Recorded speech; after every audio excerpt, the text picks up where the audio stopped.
Assalamualaikum warahmatullahi wabarakatuh. Selamat pagi semuanya. Bagaimana kabar kalian hari ini? Sehat ya? Tetap semangat meskipun kita masih belajar di rumah. Hari ini jumpa lagi dengan Bu Rifa. Kita akan belajar fikih. Seperti biasanya, sebelum belajar, kita awali dengan doa terlebih dahulu. Tangannya diangkat, kepala ditundukkan, berdoa dengan khusyuk. A'udzu billahi minasyaitonir rajim. Bismillahirrahmanirrahim. Raditu billahi rabba wa bil islami dina wa bi muhammadin nabiyya wa rasula rabbi zidni ilma warzuqni fahma bi rahmatika ya arhamar rahimin amin. Anak-anak, hari ini kita akan membahas tentang materi syarat sholat fardu. Syarat sholat fardu ada dua, yaitu yang pertama syarat wajib, yang kedua syarat sah sholat. Kita bahas satu persatu.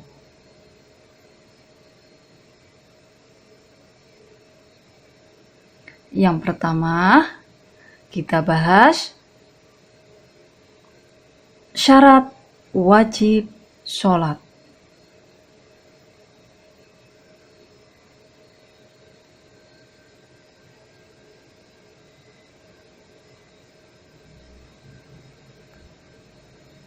Syarat wajib sholat adalah hal-hal yang wajib dikerjakan sebelum sholat.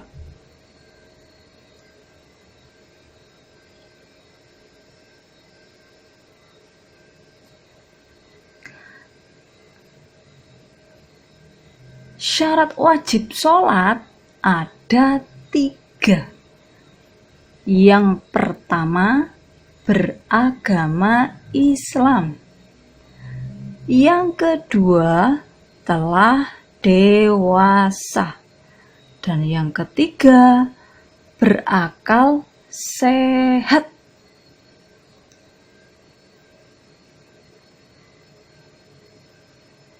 Kita bahas syarat wajib sholat yang pertama, yaitu beragama Islam. Semua orang yang beragama Islam wajib mengerjakan sholat fardu. Baik yang masih muda, sudah tua, laki-laki maupun perempuan, yang sehat dan yang sakit wajib melaksanakan sholat. Yang sakit aja wajib melaksanakan sholat, apalagi yang sehat. Jadi kalian masih alhamdulillah diberi kesehatan, maka gunakanlah waktumu untuk taat kepada Allah dengan melaksanakan sholat fardu 5 waktu.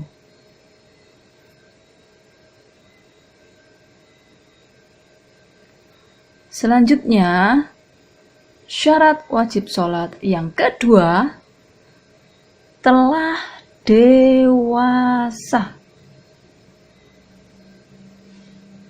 Orang yang telah dewasa disebut balik. Bu Rifa ulangi, orang yang telah dewasa disebut balik. Adapun tanda-tanda anak yang sudah balik itu apa ya? Kalau bagi laki-laki, jika telah ihtilam atau berumur 15. Sedangkan bagi perempuan, yaitu ketika keluar darah haid atau telah berumur kurang lebih 9 tahun, maka itu namanya sudah dewasa.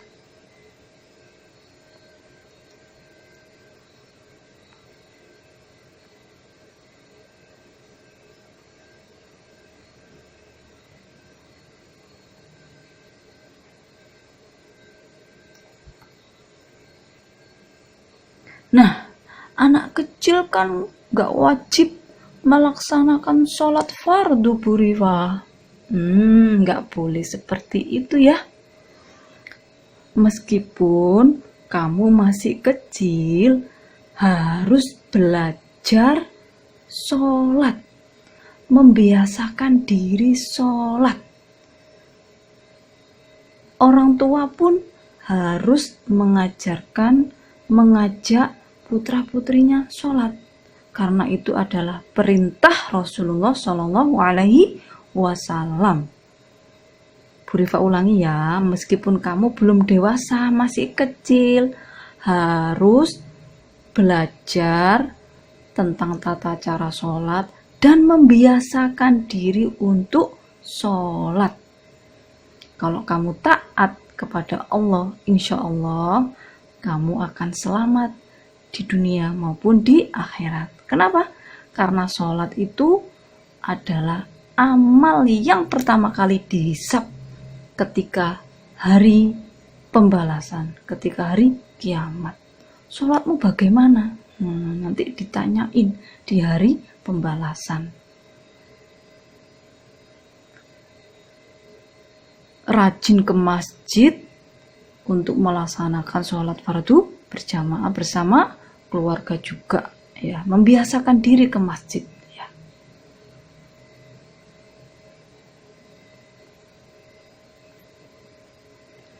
Syarat wajib yang ketiga yaitu berakal sehat. Jadi orang yang diwajibkan sholat ialah orang Islam yang sehat akalnya.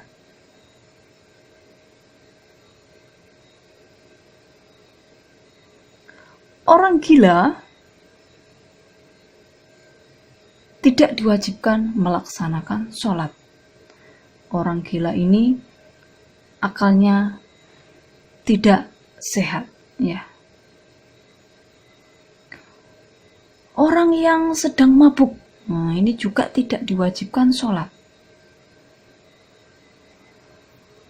Orang yang pingsan juga tidak diwajibkan sholat. Namanya pingsan itu kan tidak sadar, ya.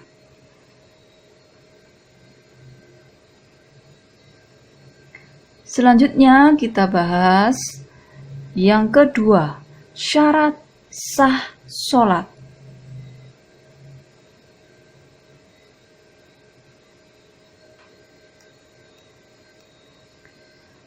Syarat sah sholat ada 6. Yang pertama, suci dari hadas besar dan kecil.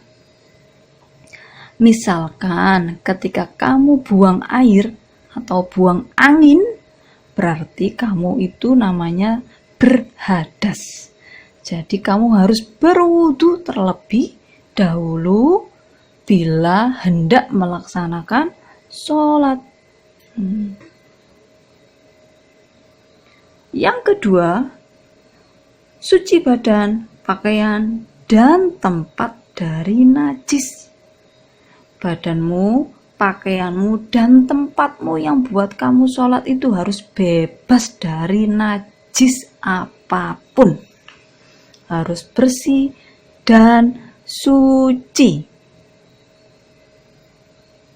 Yang ketiga, syarat sah sholat menutup aurat. Bagi laki-laki maupun perempuan, kalau melaksanakan sholat harus menutup auratnya. Nggak boleh laki-laki pakai celana pendek, nggak boleh perempuan sholat itu nggak pakai apa ini, kalau di Indonesia itu namanya muknah ya, muknah. Jadi ya auratnya ini tertutup.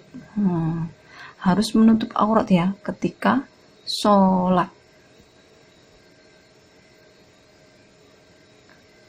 Syarat sah sholat yang keempat yaitu menghadap kiblat. Kiblat ketika sholat adalah Ka'bah. Nah, arah sholat kita yaitu ke Ka'bah, bukan ke selatan, bukan ke utara, maupun bukan ke timur. Arah kiblat umat Islam itu adalah Ka'bah. Jadi orang sholat harus menghadap kiblat. Yang kelima, syarat sah sholat yang kelima yaitu sudah masuk waktu sholat. Jadi setiap sholat itu mempunyai waktu tersendiri. Sholat zuhur ada waktunya, sholat subuh ada waktunya, sholat asar ada waktunya, sholat maghrib juga ada waktunya, sholat isya juga ada waktunya. Kalau belum masuk waktu sholat, jangan sholat.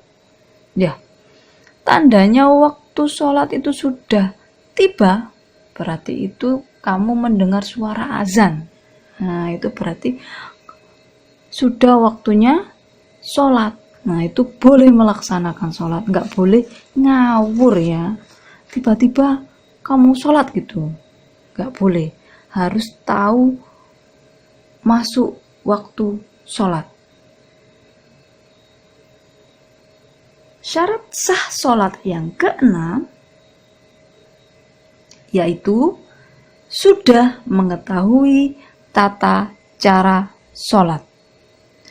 Sebelum sholat kita laksanakan, kita harus tahu tata caranya dulu. Dalam ibadah sholat ada bacaannya, ada gerakan-gerakannya, ada urutannya, ada rukunnya, ada sunnahnya, dan ada larangan-larangan ketika sholat. Kalian harus mengetahui, makanya betapa pentingnya kamu belajar agama Islam. Sehingga kamu mengetahui, mengerti, dan memahami bagaimana tata cara beribadah sholat. Sholat itu nggak boleh ngawur ya. Masa habis takbir langsung sujud? Nah, berarti itu namanya nggak tahu tata cara sholat. Makanya kamu harus belajar tentang agama Islam. Oke?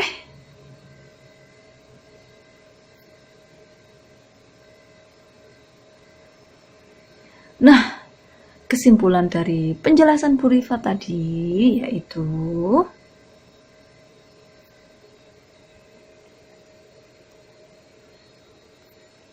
syarat sholat fardu ada 2, yaitu syarat wajib dan yang kedua syarat sah sholat.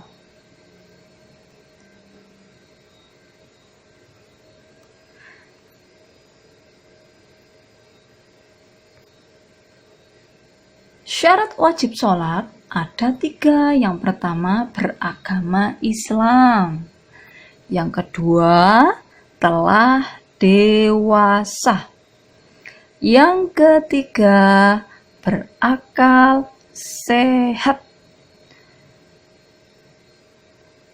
Sedangkan syarat sah sholat ada 6, yaitu yang pertama suci dari hadas besar atau kecil.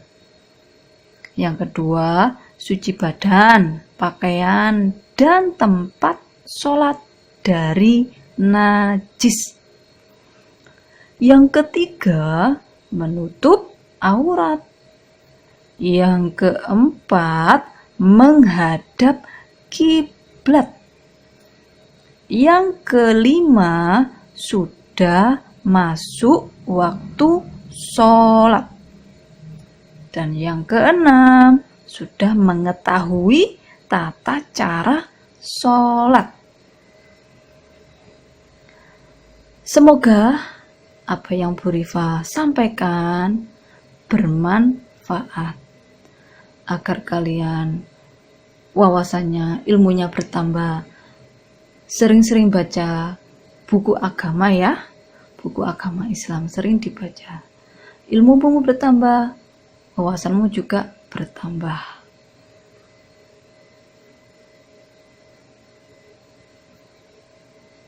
Kita akhiri pertemuan kali ini dengan membaca hamdalah dan doa akhir majelis bersama-sama. Berdoa dengan khusyuk, tangannya diangkat, kepala ditundukkan.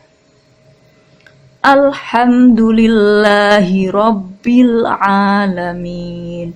Subhanakallahumma wa bihamdika asyhadu an la ilaha illa anta astaghfiruka wa atubu ilaik.